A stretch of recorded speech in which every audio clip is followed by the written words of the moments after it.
السلام علیکم احباب، حسنات ٹی وی کی جانب سے ایک دفعہ پھر آپ کو خوش آمدید کہتے ہیں۔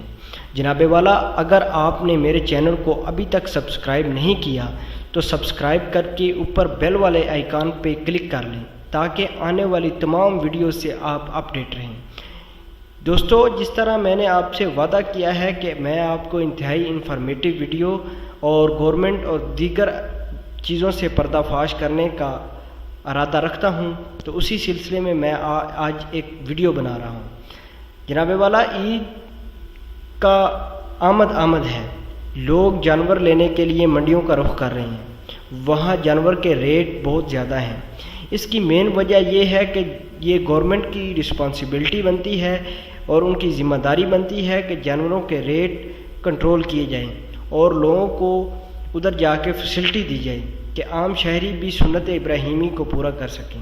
لیکن میں آج آپ کو گورنمنٹ کی ایک راز سے پردہ فاش، ناقص پالیسی سے پردہ فاش کرنے جا رہا ہوں، جس کی بدولت آج کوئٹہ بلوچستان میں جانوروں کی سمگلنگ ایران اور افغانستان کی جا رہی ہے۔ ان کو سمگلنگ کا مطلب یہ ہے کہ وہاں جانور کی کمی کر کے جانور کوئٹہ اور بلوچستان کی منڈیوں میں بلیک بیچے جائیں۔ انہی کے متعلق آج ویڈیو ہے۔ کوئٹہ سے قربانی کے جانور کی ایران اور افغانستان سمگلنگ روزانہ 100 سے 150 کے درمیان ٹرک اور ٹرالر میں ہزاروں مویشیاں مختلف رستوں سے بارڈر پار لیے جا رہے ہیں۔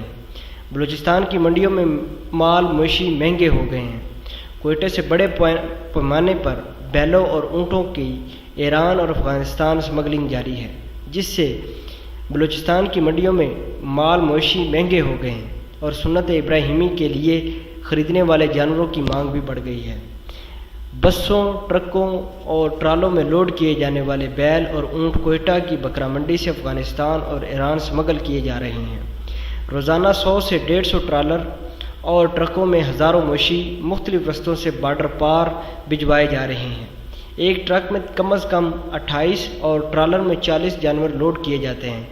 بیوپاری حضرات کا کہنا ہے کہ کوئٹہ کی نسبت ایران وغیرہ میں دام اچھے مل جاتے ہیں۔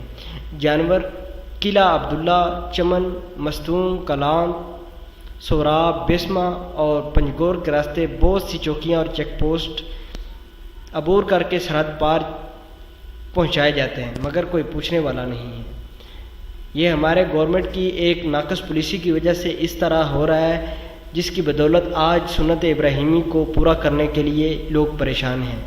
آج آپ جانتے ہیں کہ ہم ایک مسلمان کنٹری میں رہتے ہیں۔ گورنمنٹ کو ان چیزوں کا خیال رکھنا چاہیے، لیکن بلوچستان اور